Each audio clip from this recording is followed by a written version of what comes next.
I'm Mskindness Ramirez, and I'm thrilled to be back for another episode of Bridges, Courageous Conversations, where in season 1, we center them around race, equity, and inclusion.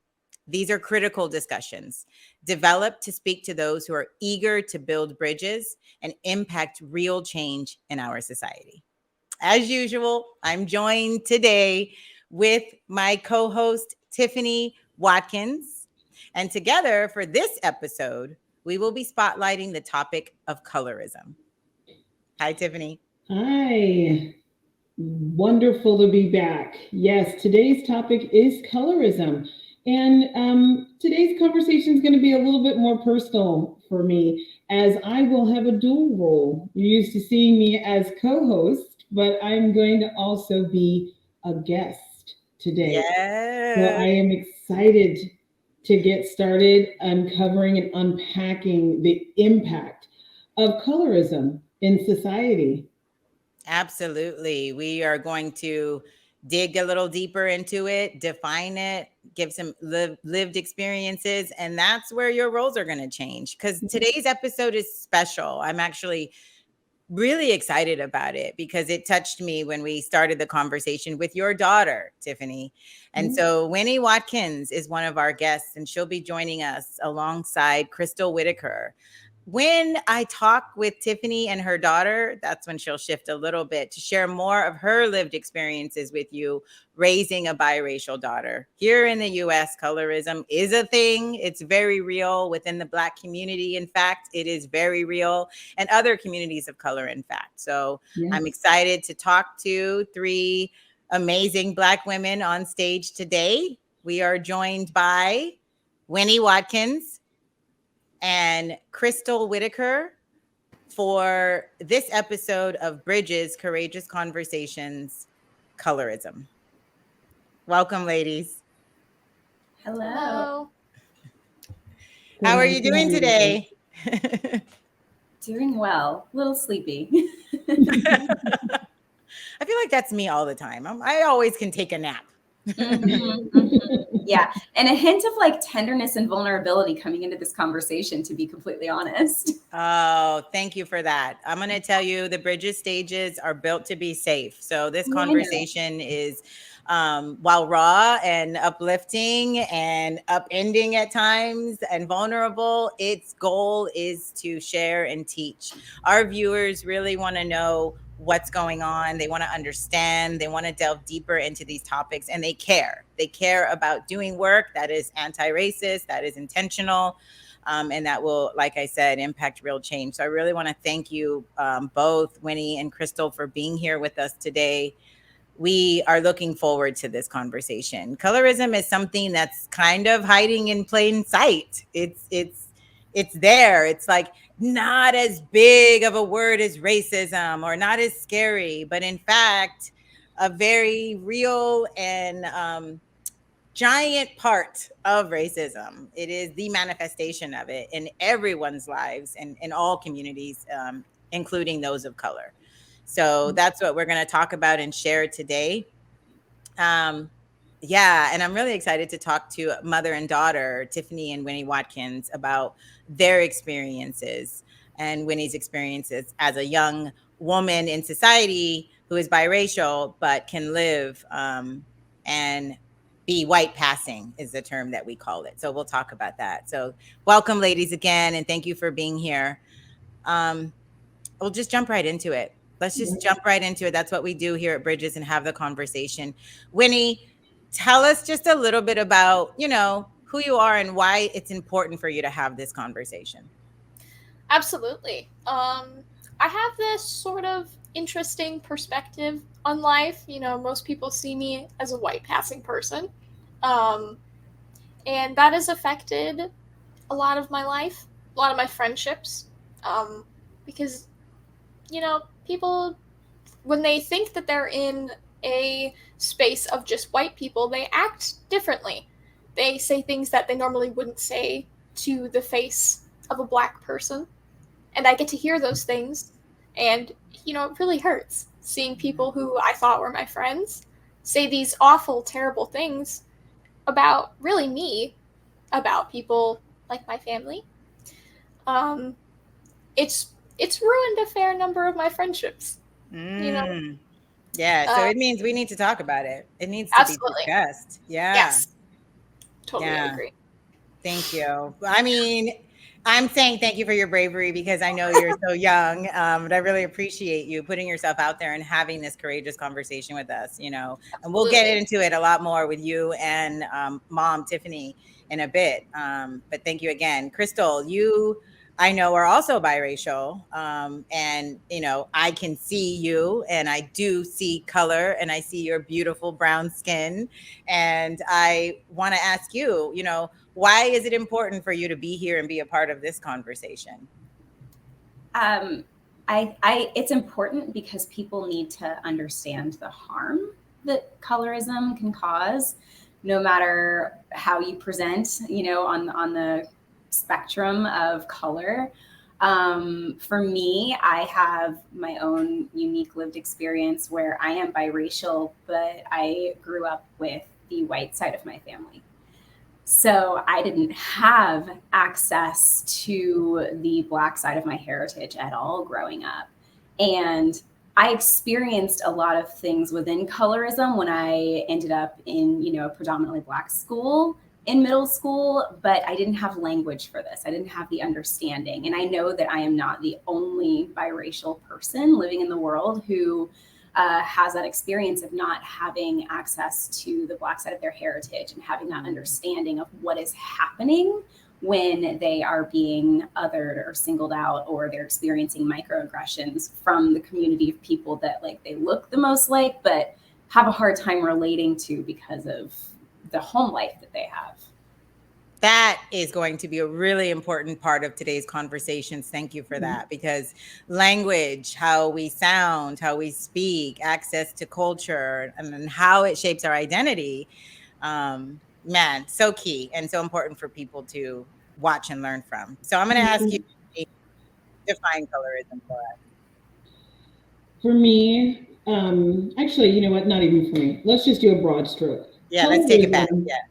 Colorism is the act of being prejudiced and biased based on lived experience and the intersection of the depth of color in your skin. It's the internal side of racism that lives within persons of color due to oppression from white folk. And this is a global issue, not just a domestic issue. It really is. It really is. Yes. I know we intended for this to, in the beginning, we had thought international colorism because we wanted to hear from some of our siblings abroad who will have many similar shared experiences. Maybe that will be in season 2. We'll see. But today we are talking specifically to women in the US having these very real experiences of the divide, the division, and the perception that comes with the variance in your skin tone, right? The shade. The shades of blackness we are talking about today. Shades of black. I do not own the copyrights to that. I believe that is a music group or a song or something. Oh, so Crystal, this is a unique experience you had growing up with access, with a lack of access to your Black side and heritage. Share some more about that. Maybe like where you grew up and how that impacted you. You talked specifically about middle school aged, and how you were starting to receive these lessons and hearing these microaggressions, but not having a community to lean on in that way. Talk about that, please. It resonates deeply with me. Gosh, how do I shorten this? So I grew up in the state of Florida. And if you are familiar with our current social climate, Florida shows up in the news a lot.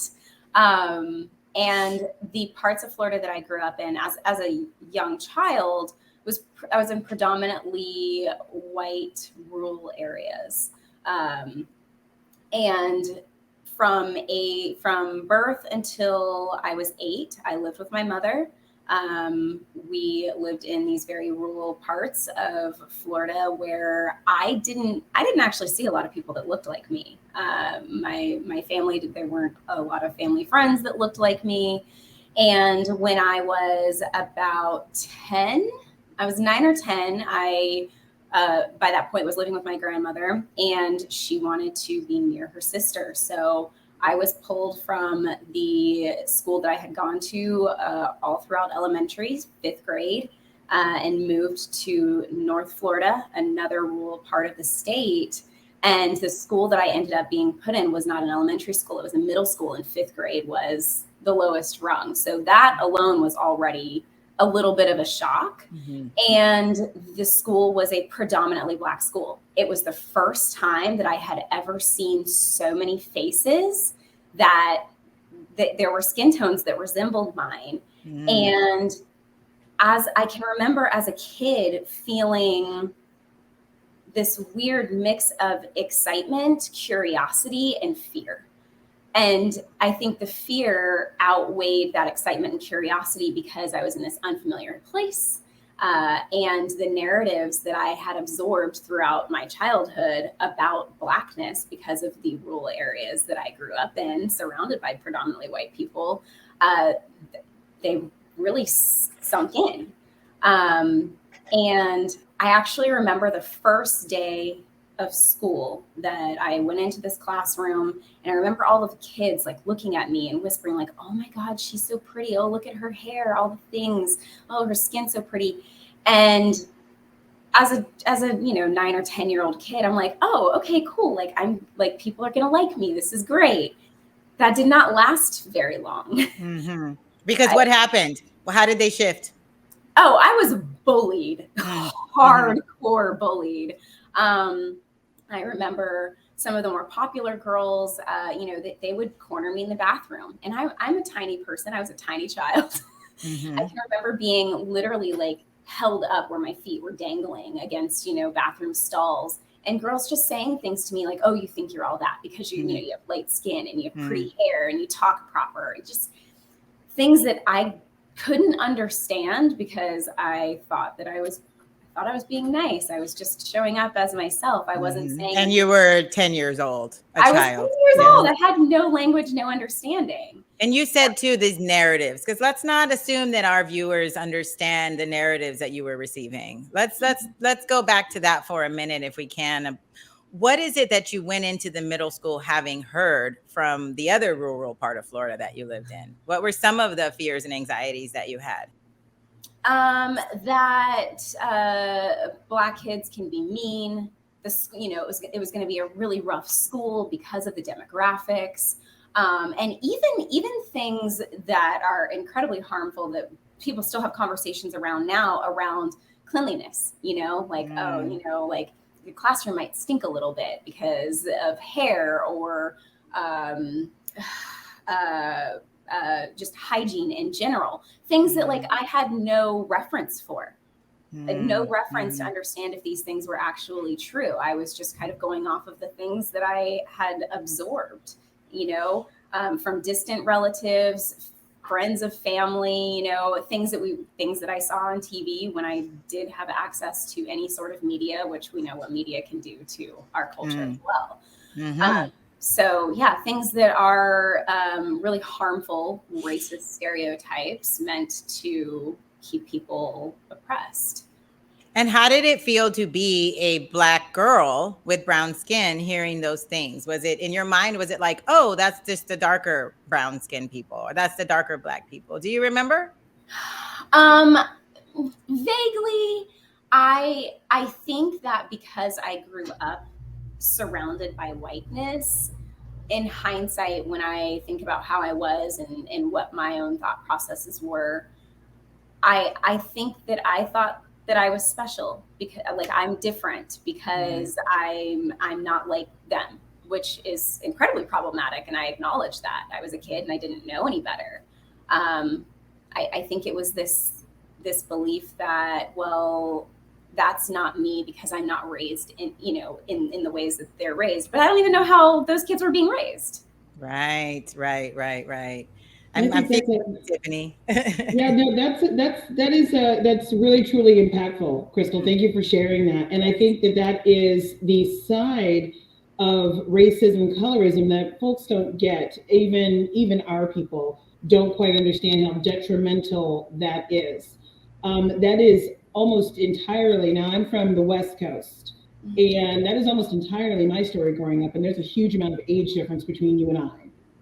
And when I grew up, I was usually the only Black person around in school. I went to Catholic private school, and there were no other Black girls, no other Black boys. It was just me.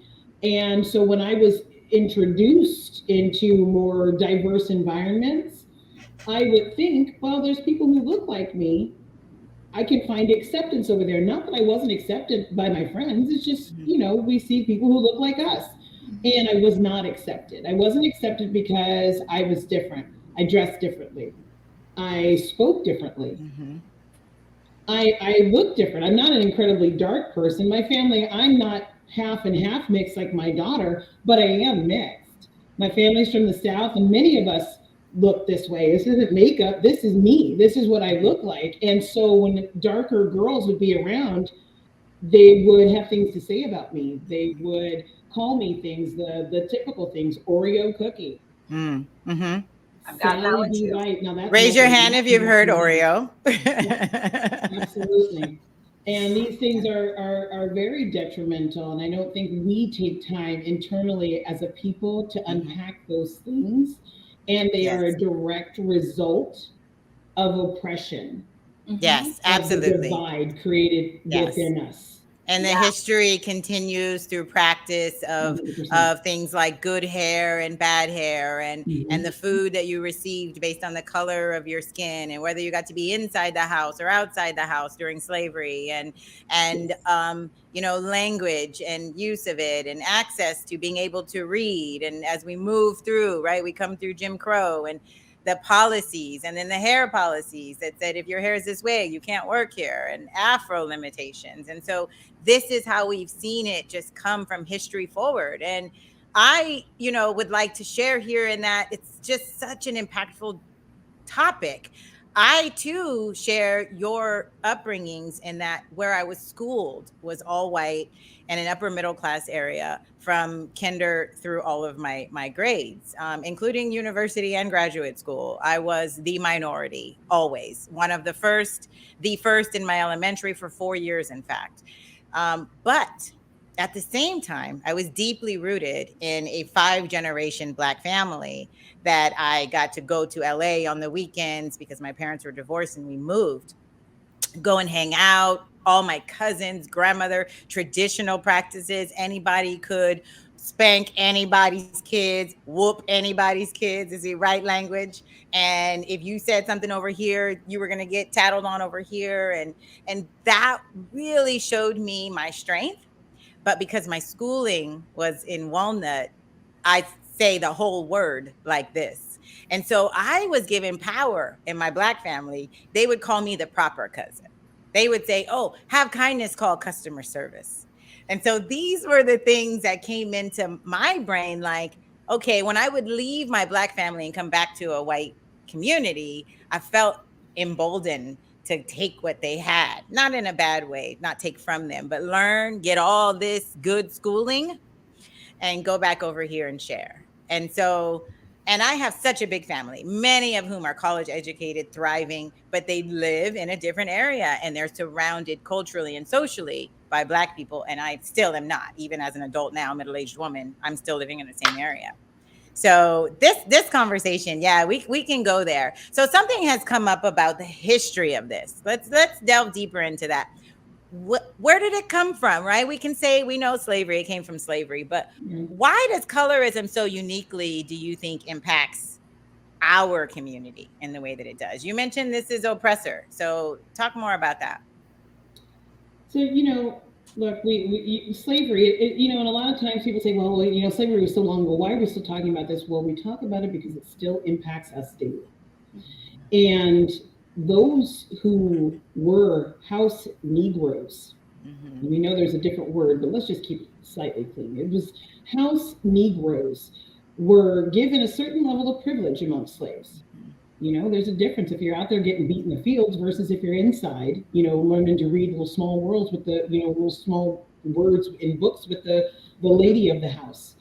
And oftentimes that was a place of oppression. You were allowed inside. You were often raped by master, Mhm. producing children. And those children were either sold and bred, or those children became a part of the household. Depending on the color of their skin. Depending on the color of their skin, Mhm. what they looked like when they came out. Was the hair blonde, Mhm. curly, straight? Was the skin light? Was the nose thin?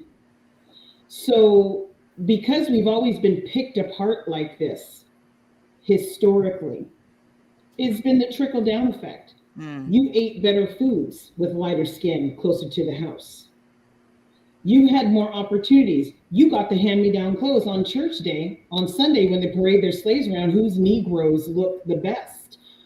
The lighter skinned girls and boys looked better because they got to wear the clothes of master's children. Which speaks directly to what Crystal was talking about like why we treat each other like Why that. we treat Yes. each other differently. So there's a divide that was instinctively created with this behavior. And we have just trickled that down into our existence as Black Americans, as free Black Americans, predating all of us on screen. And that is a history that we challenge ourselves today to fight against, but we also fall right into the grooves of it. Right into the grooves of it, because I will tell you, on Thanksgiving that's coming up with my family in a few weeks, there will be all of the yellow jokes as they have been for 30 years. Yes. There will be all It'll of the called hair high jokes. yellow. I will get told by at least 3 aunties, or I will get asked, when am I going to straighten my hair? When am I going to comb my hair? I will get asked that. And again, these are educated people. So this is a tradition. Yeah. What do you, yeah. What are the roots like? What do you feel like the roots are? Or do you want to expand on that, Crystal?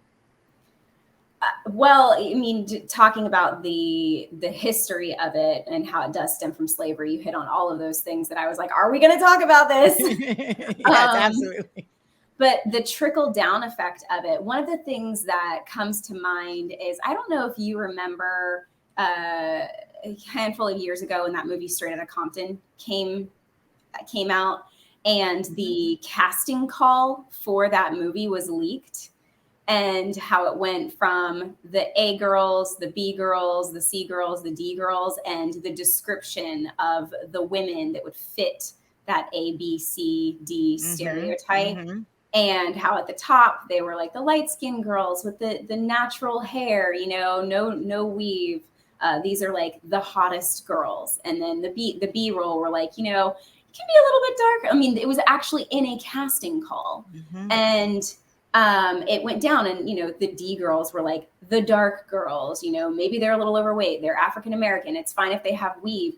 Even something like that, it still speaks to how colorism is embedded in media everywhere. We're talking about a movie that was produced by for Black people. Absolutely. Yeah. And it my son does some acting, and we see the casts, and it'll say things like biracial, caramel, or not caramel, but like medium brown skin tone, curly hair. And my question back is always, what is the job?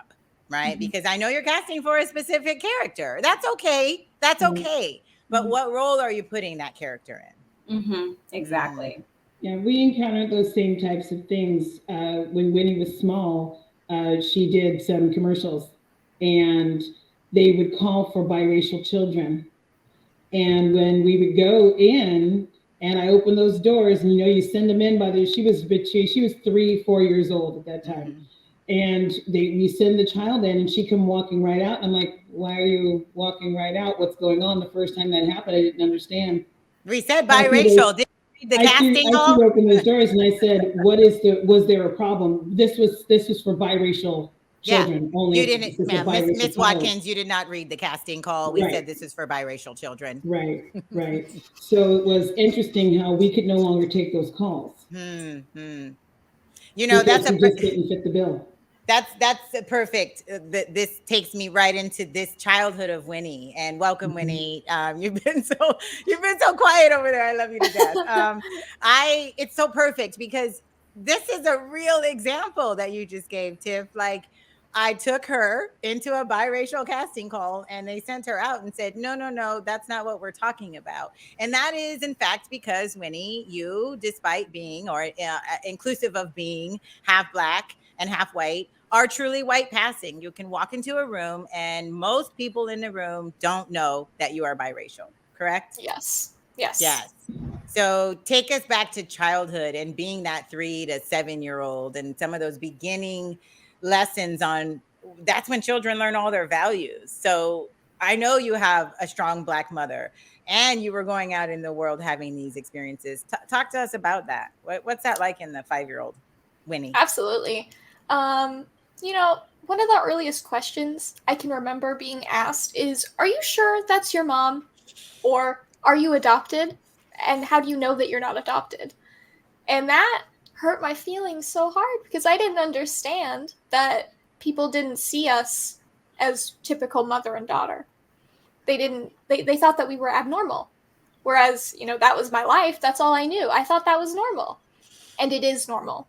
I get chills every time. Yes. I can never control my reaction to you telling that story because it takes so much from the mother-daughter experience to have to answer questions about race and connection and who, as a 5-year-old, is thinking about like, what do you mean? Is this my mom? Yeah. Especially because I was so little, I didn't understand the nuance of any of it. I was just like, what do you mean? That's my mom. Yeah. Who asks a child that? And who asks a child Yes.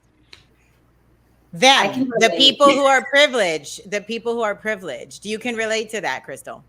Oh, absolutely. I mean, not only am I biracial without having had access to the Black side of my heritage growing up, with a white mother, blonde hair, hazel eyes, my siblings were also white.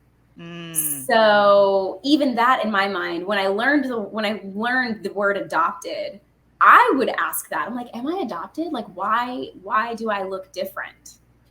Did you ever ask yourself that, Winnie? You knew you weren't adopted. I don't remember ever asking. I was always like, that's my mom. I don't, I love her. I don't feel any disconnect from her. I was always with my mom. And our family just looks very diverse. She looks a lot like my mom. And when they're in pictures side by side, there's no question because my mom has she's got lighter skin than me, and she's got lighter hair than me. But this is what people who are directly mixed with French, we look like in America. This is what we look like. And a lot of people don't understand that. A lot of people don't know that. They don't know that history. They don't, they make all kinds of assumptions. I'm sure, Crystal, you've had a phone call. And then when you showed up, that you got the surprise face that it was you on the phone. I actually had a boss tell me to my face after I was hired once, I was really surprised when I met you after we had spoken on the phone because I thought you were white.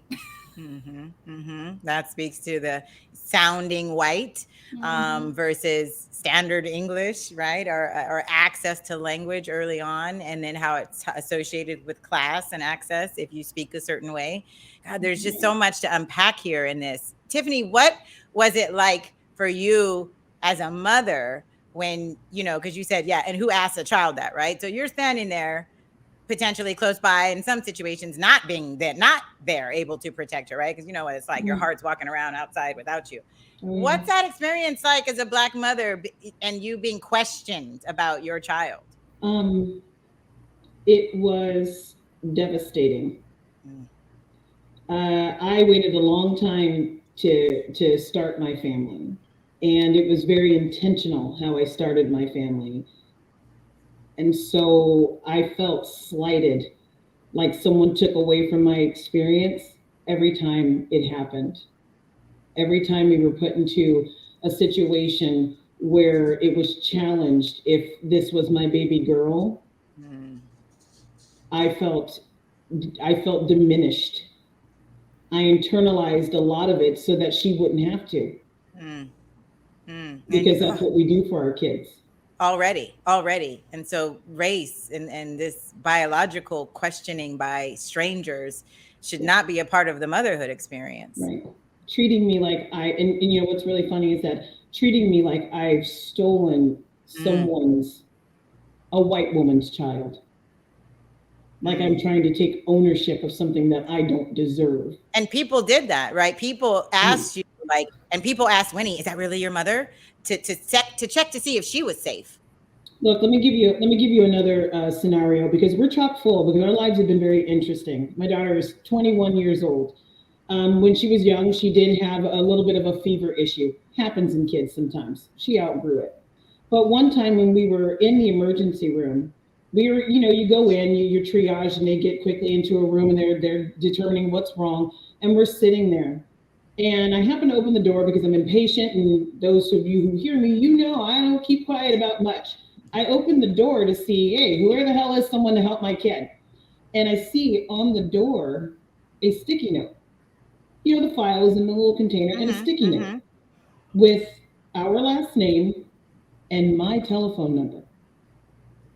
And so I snatched that off of there. I went over to the desk and I asked, why is there something you guys need to tell me? I'm right here. Well, that's the mother's phone number in case we need it.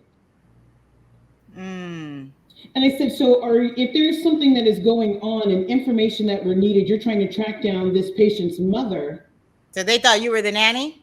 You were I the guess help? they did. And I said, you're wasting time. You're going to make a Mm, phone call. That number is my number. I am her mother. And as a result of that, I've done something I know no other mother has to do.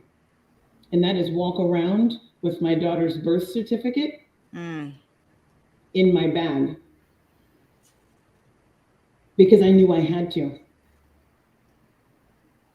That is the extent Tiffany, of that's like walking diminishing. with your papers post-slavery. Exactly. That's like walking with your papers. But I I couldn't need. chance it. I couldn't chance not getting information about my Mm. child if I needed it right then and there. I couldn't risk it.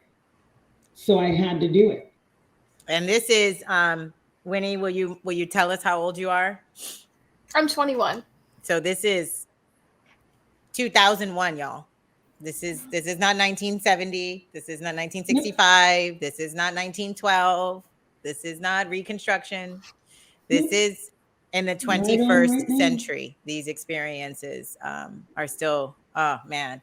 What did, so Crystal and Winnie, this transition happened, right? You're out, you're young people, middle school to high school age, and things shifted in your world. You, Winnie, have, I know you've had some experiences with losing friends after learning some things.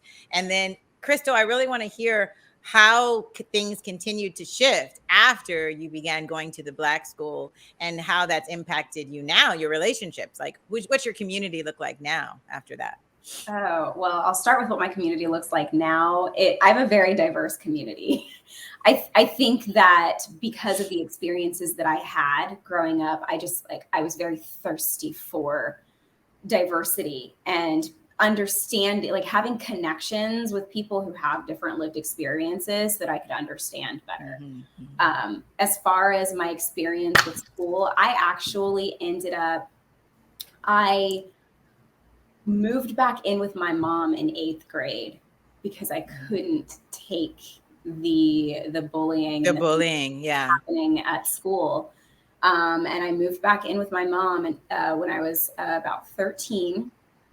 And that, I guess in adolescence, that was probably one of the better decisions that I made in adolescence for myself, because where my mom was living at the time, we were no longer really in a rural area. And the middle school that I transferred to in 8th grade was the most diverse school that I had ever seen. You know, there were Black kids, white kids, Asian, Hispanic, Puerto Rican, all of, and there were a lot of mixed kids. I had very similar experiences by that stage. Yeah, that's when it started to change a little bit, and you were like, "Oh, I can see."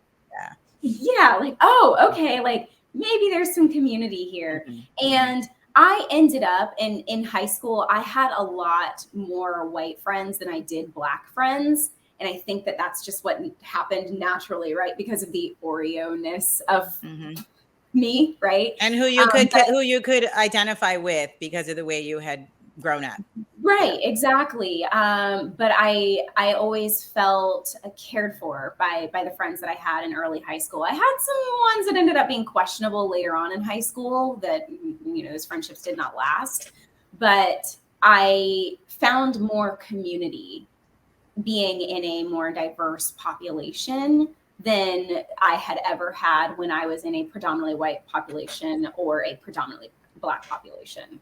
And when the fact is children who grew up in diverse communities, in fact, have higher EQs, higher IQs, greater sense of balance, and just all the things, because you get to take in the richness of a diverse community. Yeah. Okay. And so now that's the community you've chosen because you seek to have more people of color around you and engage. And it's also, I know, a part of the work that you do professionally. Yeah, and I mean, I live in Los Angeles. You know, if you live in a city like this and you don't have a diverse social circle, like, call me. Also, that's whack if you don't have a diverse social circle. Yeah. Winnie, I saw you nodding your head on some things, like you did the same thing, like you had to intentionally choose. I really want to have you share with the viewers some of these experiences where people later learned the reality of your ethnic heritage and then how they changed. Yeah. I distinctly remember I had some friends over for a birthday party one time, and my mom's in the kitchen cooking, and, you know, she loves to cook delicious food. But, you know, the next day at school, several people were like, "Is that your mom?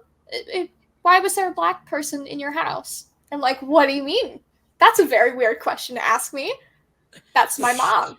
And I had someone who had not gone to the party that asked, was there really a Black person in your house? And I said, "Yes, that's my mother." And she said, audacity. Do you have a picture of you two together to prove it? And I said, "What do you want me to prove?" That is such a very rude question.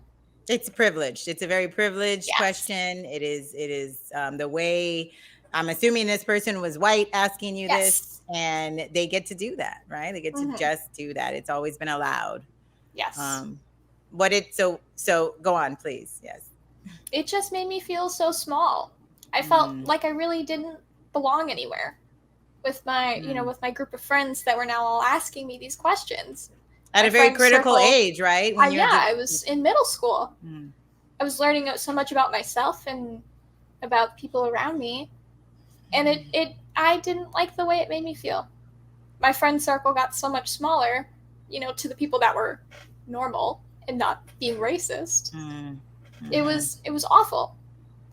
I even experienced it all the way up till high school. Someone saw my mom drive me to school one morning, and he said, "Who's out in the car? Who's taking you to school?" I said, "That's my mother. Stop asking me these questions." You know, by that point, I was tired of it. Would not put up with it. Yeah, because it's not like, you know, when you're an adolescent, you're going to school like, this is my mom, this is my dad. Like, you're just trying to figure stuff out. Your body, your social circle, like your identity, what you want to do with your life. Like, can I get out of this school? You know, it's not, you're not saying like who your parents are, but you were being questioned about who these people were in your life, as if they had some right to know this information. Yeah. It's like, I'm not coming up to you and asking you if your mother is your mother. Right. That's so rude. And that makes you have to then become more choosy and more guarded and, you know, be protecting yourself. And that can impact your growth. Now you're in college and you've gone away for college. What's your social circle look like now? Definitely more diverse than it used to be. I love all my friends to death. Mhm. I didn't feel like I had to disclose my race toward any of them. But when they found out, they were like, okay, That's cool. doesn't matter. Like, you are who you are. Your race doesn't matter. Love that. Yeah. Yeah. Yeah. It's nice to have such a strong support system, right? That's a large part of you being able to go through this the way you have is, I'm sure, your parents, right? And their support. Yes. This experience in middle school that we all have shared, I shared, it was the first time someone asked me if I was mixed, and I know I'm not mixed. Like, I know who my parents are, I know who my grandparents are, I know quite a bit about our family history, our lineage, and everything. And so I got asked this by a teacher, and she said, "Are you mixed? Because you're really smart." Those were her exact words in 1988. I will never, ever forget them. And the way it made me feel, that it meant I couldn't be Black and be excellent in some way. Like, that's what it was saying.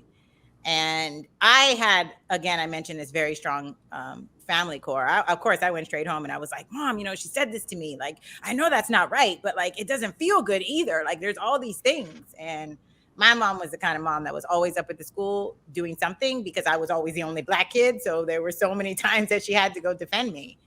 And this was just yet another. But the way I felt, and the shame that it brought, that it was intended to bring, and in hindsight, I'm like, that lady, it was the most ignorant thing to say to a child, but it was truly ignorant as well, because 100% bias. 100% bias. Yes. Yeah. And that showed, and it's interesting to me. I always go for the layers of things, because you can't just attack something with one. You have to find a way to fight through the different layers that exist. Something that leads someone to ask the question, or even have the mindset that, well, if you must have something diluting that Blackness, because it's not good enough to be Black. You must have something else that will lend to your intellect. Is just the age-old song about how we are not complete people. You're only, what is that, 3/5 of a human? Is that the math? It goes back to that. And that's exactly where it stems from. We are still there. And I think I probably say this in every episode, and I will say it again. We have to break the chains of the tradition of racism that keeps us held in this place. We have to. We have to stop proving that we're people. And from a parental side, to hear when children are asked such horrible questions and said, you have to wonder what, when their peers are saying that, what is it that they're hearing at home that okays this behavior that is so uncouth? First of all, where is your class? You're uncouth when you ask personal questions without provocation, without an open door. Where is it that you believe it's beyond privilege? It's just about what is your home about life? A lack of humanity. Yeah, like exactly. What is your home life like that makes you think you can just start asking all the personal questions in the world? We've got so many different social problems wrapped around this thing that we call racism and classism, and all these isms is just this social environment that is so just engrossed in the bias. Absolutely. So we're doing the work here, right? That's obviously what these courageous conversations are about. They're about sharing this information, saying some things that are raw, they're uncut, they're unfiltered. I'm not going to change Tiffany's words in post editing. We're just going to put a fancy frame around it, right? But this is so necessary. What is the other work, though? Like, here we've dropped all this, we've shared all this, you're spieling these real life examples. I'm certain your minds have been blown if you're watching this. I know there are things that you've never heard before this episode, but what's the work look like? And I know, Crystal, you do this kind of work for businesses, and you're really trying to get people to look in at their core values to figure out how to identify bias and remove it, or work with it, or integrate it. What does that work look like right now for you? Integrating your lived experiences, because I know you chose this work for a reason. Yeah, I think it was Rachel Ricketts. She has a book called Do Better. And in her book, she actually points out that a lot of people that are doing inclusivity work, most of them have intersectional lived experiences like myself. And it's absolutely true. So much of my own lived experience just pours into this work, and it feels like the most aligned thing I've ever done. I like you pointed out, I have a heavy focus on core values when I'm engaging in this work with people who are like, I want to be able to move through the world better. I want to create experiences and environments for people to feel welcome and feel like they can bring their whole entire human selves to a space. It is that work around digging into the bias. I actually, the way that my framework goes, I don't do any bias work before I get to actually know the people that I'm working with. So we start with like, all right, well, let's really check in with what is your understanding of inclusion? And one of the key pieces in that part is going through all of these key terms and definitions and phrases. And it still blows my mind to see people just have these very surprised reactions to being able to name things. Yeah, like, to have language, right? To identify. It's so powerful, starting with language and understanding. So I'm like, all right, well, let's clarify your understanding of inclusion. And then it's like, all right, well, let's talk about connection in environments. Starting with like, how do you connect to yourself? Because I feel like it is a fact. White supremacy culture keeps us disconnected. Absolutely. And so we work on a lot of connection, like self-connection modalities, so that people can get into their minds and their hearts and their bodies. That is key work, because what you just said is powerful, that white supremacy, it thrives on us being disconnected, right? It's that system maintains its power as long as we are disjointed. Like exactly. Yes.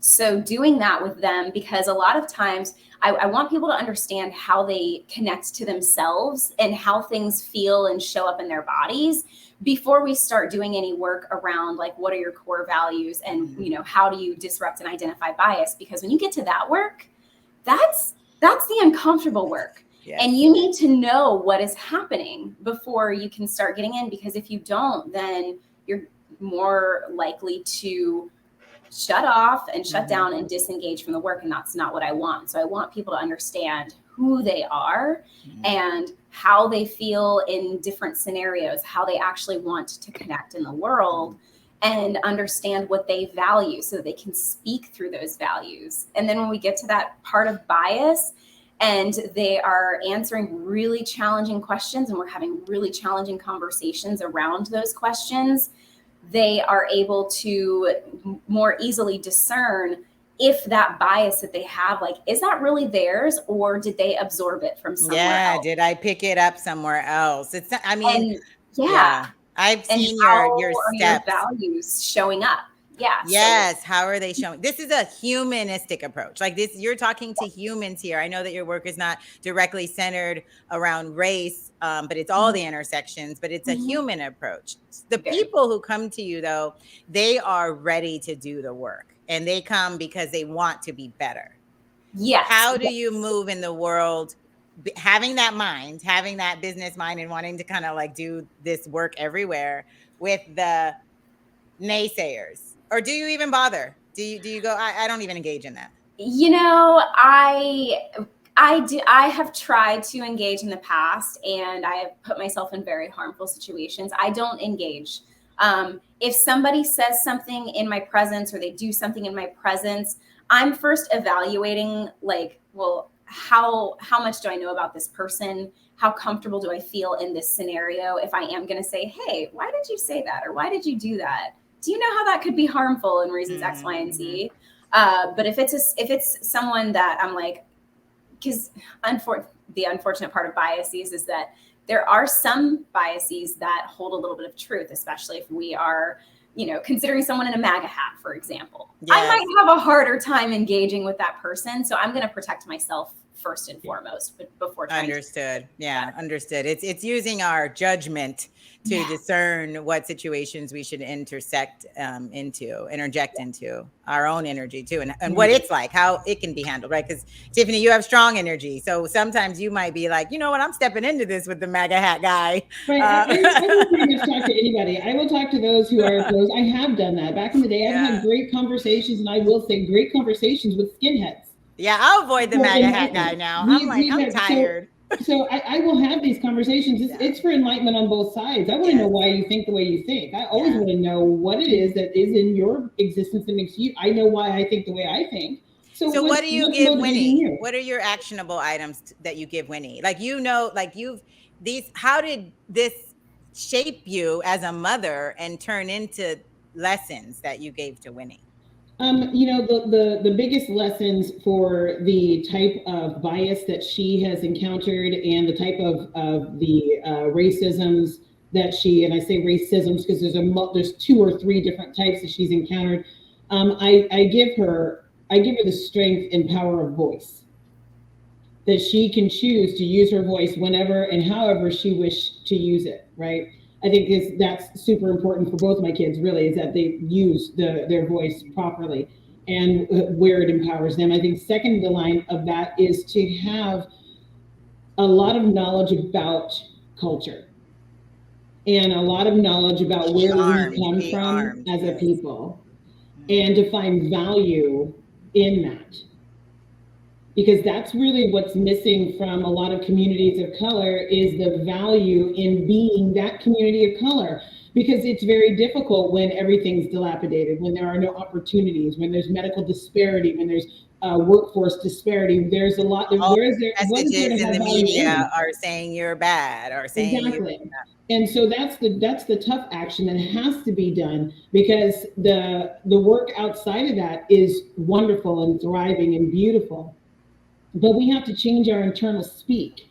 I had to let my child understand that being Black has great value, as much value as being white. We have something special, and it's constantly taken away from us. So we view it in a way that's derogatory, and we have to change that mindset. And those that are 100% Black and live in areas of color, areas that are solely Black, need to also understand that value, or this work that Crystal's doing and other people are doing is going to go nowhere. So as long as we tell ourselves that we are not enough. That's right. That's absolutely right. So we have to educate within. We have to find a way to find value and bring value within, because I'm a huge proponent for people treat you the way you teach them.